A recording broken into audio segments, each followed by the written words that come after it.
Hello friends, welcome to my YouTube channel online and website. दोस्तों, GK science में chemistry में आपका स्वागत है और हम लोग बात कर रहे हैं आज आइसोटोप्स के बारे में। तो दोस्तों, समान परमाणु क्रमांक परंतु भिन्न परमाणु द्रव्यमानों के परमाणुओं को समस्थानिक या आइसोटोप कहते हैं। तो दोस्तों ध्यान रखिएगा, समान परमाणु क्रमांक परंतु भिन्न परमाणु द्रव्यमान के परमाणुओं को समस्थानिक या आइसोटोप्स कहते हैं। समस्थानिकों में प्रोटॉनों की संख्या समान होती है किंतु न्यूट्रॉनों की संख्या भिन्न होती है। जैसे 1H1, 1S2 तथा 1S3 ये समस्थानिक यानी हमारे आइसोटोप्स हैं। रासायनिक अभिक्रिया में सभी समस्थानिक एक सा व्यवहार करते हैं, लेकिन इनके भौतिक गुण भिन्न भिन्न होते हैं। जैसे कि कुछ प्रमुख समस्थानिक आइसोटोप हमारे हैं। यूरेनियम 235 चट्टान की आयु ज्ञात करने में, सोडियम Na24 रक्त के थक्के का पता लगाने के लिए, कोबाल्ट Co60 रक्त में कैंसर को नियंत्रित करने के लिए, आर्सेनिक 74 ट्यूमर का पता लगाने के लिए, और आयोडीन 131 थायराइड ग्रंथि के लिए, और फास्फोरस 32 ल्यूकीमिया के उपचार में, लोहा 59 अरक्ता के रोग पता लगाने में। सबसे अधिक समस्थानिकों वाले तत्व हैं पोलोनियम। फिर नेक्स्ट बात करते हैं दोस्तों आइसोबार्स यानी समभारिक, समान परमाणु द्रव्यमान परंतु भिन्न परमाणु क्रमांकों के परमाणुओं को समभारिक या आइसोबार्स कहते हैं। जैसे 18Ar40, 19K40, 20Ca40। तो यहाँ पे आप देख सकते हैं कि परमाणु क्रमांक जो है वो समान है, समान परमाणु द्रव्यमान परंतु भिन्न भिन्न परमाणु क्रमांक, यानी परमाणु क्रमांक जो है यहाँ पे अलग अलग है और परमाणु द्रव्यमान जो है वो सेम है। तो ये हमारे कहलाएंगे आइसोबार्स। जबकि हमने यहाँ पे देखा था समस्थानिक आइसोटोप्स में परमाणु क्रमांक समान परमाणु क्रमांक है लेकिन द्रव्यमान जो है वो भिन्न भिन्न है। नेक्स्ट बात करते हैं हम लोग सम न्यूट्रॉनिक की बात करते हैं। तो जिन परमाणुओं में न्यूट्रॉनों की संख्या समान होती है उन्हें सम न्यूट्रॉनिक या आइसोटोन्स कहते हैं। जैसे 1S3, 2He4। इन दोनों परमाणुओं के नाभिक में न्यूट्रॉनों की संख्या 2-2 है। सम न्यूट्रॉनिक मतलब यहाँ पर जिन परमाणुओं में न्यूट्रॉनों की संख्या समान होती है उन्हें सम न्यूट्रॉनिक कहते हैं। जैसे 1S3 और 2He4 इन दोनों के परमाणुओं के नाभिक में न्यूट्रॉन की संख्या कितनी होगी? 2-2 है। अब हम लोग आगे बढ़ते हैं सम इलेक्ट्रॉनिक यानी आइसो इलेक्ट्रॉनिक्स के बारे में। जिन आयनों और परमाणुओं के इलेक्ट्रॉनिक विन्यास समान होते हैं उन्हें सम इलेक्ट्रॉनिक या आइसो इलेक्ट्रॉनिक कहते हैं। सम इलेक्ट्रॉनिक परमाणुओं और आयनों में इलेक्ट्रॉनों की संख्या समान होती है। जैसे Na+, Mg++ और एल्युमिनियम +++, ये हमारे सम इलेक्ट्रॉनिक हैं। नेक्स्ट बात करते हैं गैसों का आचरण। सबसे पहले इंपॉर्टेंट आता है यहाँ पर बॉयलर का नियम। बॉयलर का नियम की जब हम बात करेंगे तो आपको ध्यान रखा होगा कि टेम्परेचर कांस्टेंट होगा यानी स्थिर ताप। टेम्परेचर कांस्टेंट यानी स्थिर ताप पर जब गैस की नियत मात्रा का आयतन उसके दाब के व्युत्क्रमानुपाती होता है, यानी वॉल्यूम जो होगा हमारा यहाँ पे आपको देखना होगा वो व्युत्क्रमानुपाती है दाब के। बॉयलर के नियम में टेम्परेचर कांस्टेंट होगा यानी ताप कांस्टेंट होगा। चार्ल्स के नियम की बात करते हैं तो यहाँ पर प्रेशर जो होगा वो कांस्टेंट होगा यानी P स्थिर दाब यानी प्रेशर कांस्टेंट। स्थिर दाब पर किसी गैस के नियत मात्रा का आयतन व उसके परम ताप का सीधा अनुपाती होता है, यानी यहाँ पे volume is directly proportional to temperature. Charles के नियम में प्रेशर कांस्टेंट, बॉयल्स के नियम में टेम्परेचर कांस्टेंट।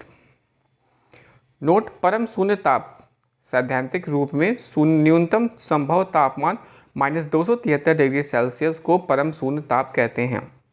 इस ताप पर सभी गैसों का आयतन शून्य हो जाता है। तो याद रखिएगा कि परम शून्य ताप में सभी गैसों का आयतन शून्य हो जाता है।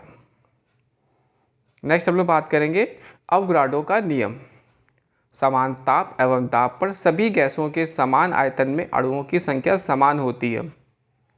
समान ताप व दाब पर विभिन्न गैसों के 1 ग्राम अणु का आयतन 22.4 लीटर होता है तथा इस 22.4 लीटर में 6.022 × 10⁻23 अणु होते हैं। नोट, आदर्श गैस की ऊर्जा मोल की संख्या पर निर्भर करती है। अवस्था समीकरण PV बराबर nRT, जहाँ R एक मोलर गैस स्थिरांक है। PV बराबर RT, जहाँ N की वैल्यू जो है वो 1 मोल है गैस के लिए। गैसों का विषण घनत्व में रहते हुए पृथ्वी के गुरुत्वाकर्षण के विरुद्ध गैसों में आपस में मिलने जुलने की स्वाभाविक प्रक्रिया विषण या डिफ्यूजन कहलाती है। ग्राहम का गैसीय विषण नियम नियत ताप एवं दाब टेम्परेचर और प्रेशर पर कांस्टेंट है, जो पर गैसों के विषण की आपेक्षिक गतियां उनके घनत्वों तथा अथवा अणु भार के वर्गमूल के व्युत्क्रमानुपाती होती है। यह है हमारा ग्राहम का गैसीय विषण नियम, जिसमें R1/R2 is equal to square root of d2/d1 जो कि वर्गमूल है, इक्वल टू स्क्वायर रूट या वर्गमूल m2/m1। जैसे RH/RO की वैल्यू 16/1 दैट इज 4/1, यानी RH की वैल्यू हो जाएगी 4RO। हाइड्रोजन गैस की विषण की गति ऑक्सीजन गैस के विषण की गति से 4 गुना अधिक है। तत्वों का आवर्ती वर्गीकरण, जो कि मेंडलीव के आवर्त नियम है। 19वीं शताब्दी के मध्य में रशियन वैज्ञानिक D.I. मेंडलीव ने तत्वों तथा उनके यौगिकों के तुलनात्मक अध्ययन से एक नियम प्रस्तुत किया, जिसे मेंडलीव का आवर्त नियम कहते हैं। मेंडलीव के आवर्त नियम के अनुसार तत्वों एवं भौतिक एवं रासायनिक गुण उनके परमाणु भारों के आवर्त फलन होते हैं। मेंडलीव द्वारा बनाई गई आवर्त सारणी में 9 वर्ग और 7 आवर्त थे। मेंडलीव ने उस समय तक ज्ञात सभी तत्वों के शामिल करने के अतिरिक्त बहुत से अज्ञात तत्वों के लिए स्थान रिक्त रखे थे। मेंडलीव की आवर्त सारणी के दोष: हाइड्रोजन को क्षार धातु एवं हैलोजन जैसे दोहरे व्यवहार के कारण दोनों वर्गों में रखा गया। समान गुण वाले तत्वों को अलग रखा गया, जैसे कॉपर और Hg और Ag, और टाइटेनियम Au और Pd तथा Ba और Pb।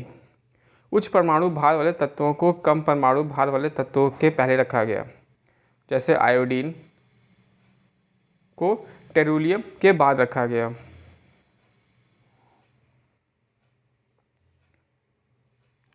समस्थानिकों के लिए स्थान नहीं है। 8वीं वर्ग में 3 तत्वों के एक साथ समूहित करना। मेंडलीव से पूर्व डॉबेरन, नायर एवं न्यूलैंड्स ने सभी तत्वों के समूह में व्यवस्थित करने का प्रयास किया, परंतु उनके वर्गीकरण करने की पद्धति सफल नहीं रही। डॉबेनायर के त्रिक यानी 1817 में जर्मन रासायनिक वुल्फगांग डॉबेनायर ने 3 तत्व वाले कुछ समूहों को चुना एवं उन समूहों को त्रिक कहा जाता है। उस समय तक ज्ञात तत्वों में केवल 3 तक ही ज्ञात कर सके, फलस्वरूप वर्गीकरण की यह पद्धति असफल रही। न्यूलैंड्स का औष्टक सिद्धांत 1866 में अंग्रेजी वैज्ञानिक जॉन न्यूलैंड्स ने ज्ञात तत्वों को परमाणु द्रव्यमान के आरोही क्रम में व्यवस्थित किया तथा 56वें तत्व थ्योरम पर समाप्त किया। उन्होंने पाया कि प्रत्येक 8वें तत्व का गुणधर्म पहले तत्व के गुणधर्म के समान है। उन्होंने उसकी तुलना संगीत के अष्टक से की और इसलिए उन्हें इसे अष्टक का सिद्धांत कहा। अष्टक का सिद्धांत केवल कैल्शियम तक लागू होता था। न्यूलैंड्स ने कल्पना की कि प्रकृति में केवल 56 तत्व विद्यमान हैं तथा भविष्य में कोई अन्य तत्व नहीं मिलेगा, लेकिन बाद में कोई अन्य तत्व आए। अपनी सारणी में न्यूलैंड ने 2 तत्वों को एक साथ रख दिया और कुछ असमान तत्वों को एक स्थान पर रख दिया। उपरोक्त कारणों से अष्टक सिद्धांत असफल रहा। आधुनिक आवर्त सारणी मॉडर्न पीरियडिक टेबल। आधुनिक आवर्त सारणी मोसले ने 1913 में नियम पर आधारित है। इसके अनुसार तत्वों के गुण उनके परमाणु संख्या के आवर्त फलन होते हैं। परमाणु का आकार बढ़ता है फिर घटता है। ये वर्ग में ऊपर से नीचे आने पर और आवर्त में बाएं से दाएं जाने पर, यानी परमाणु का आकार अगर ऊपर से वर्ग में ऊपर से नीचे की ओर आएंगे तो बढ़ेगा और बाएं से दाएं जाएंगे तो घटेगा।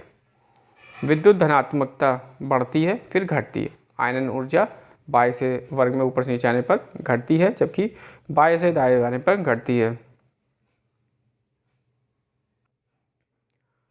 इलेक्ट्रॉनिक गति ऊपर वर्ग में ऊपर से नीचे आने पर घटती है और बाएं से दाएं जाने पर हमारी बढ़ती है। आधुनिक आवर्त सारणी में आवर्त की संख्या 7 होती है एवं वर्ग की संख्या 9 होती है। वर्ग 1 से लेकर वर्ग 7 तक के 2 उपवर्गों ए और बी बांटे गए हैं। इस प्रकार उपवर्गों सहित कुल वर्गों की संख्या 18 है। प्रत्येक आवर्त को प्रथम सदस्य के क्षार धातु है और अंतिम सदस्य का कोई अक्रिय गैस है। सिर्फ पहले आवर्त का पहला सदस्य हाइड्रोजन है जो अपवाद है।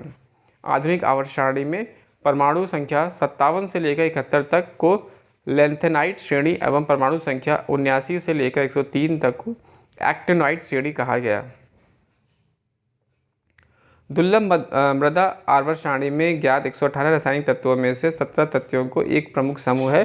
प्रमुख रूप से लेथेनाइट समूह को रासायनिक तत्वों के 15 तत्व और स्केडियम और इट्रेडियम को सम्मिलित रूप से दुर्लभ मृदा धातु के नाम से जानते हैं। दुर्लभ मृदा धातु विभिन्न प्रकार के इलेक्ट्रॉनिक सामानों disc device, MP3 players, miniature chargeable batteries, display, TV monitor, night vision चश्मा, मोबाइल फ़ोन आदि के निर्माण में विविध रूपों में प्रयुक्त होता है।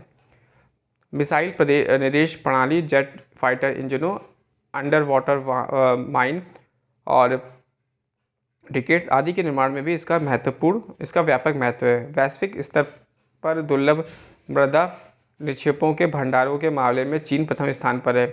इसके बाद क्रमशः ब्राज़ील, ऑस्ट्रेलिया, भारत, अमेरिका एवं मलेशिया का स्थान है। दोस्तों, आपको वीडियो अच्छा लगा हो तो प्लीज़ लाइक और सब्सक्राइब करेगा। डिस्क्रिप्शन बॉक्स में बुक्स के लिंक से वहाँ से बुक्स परचेज कर सकते हैं और साथ ही साथ मेरा टेलीग्राम चैनल ज्वाइन कर सकते हैं। Thanks for watching sharing.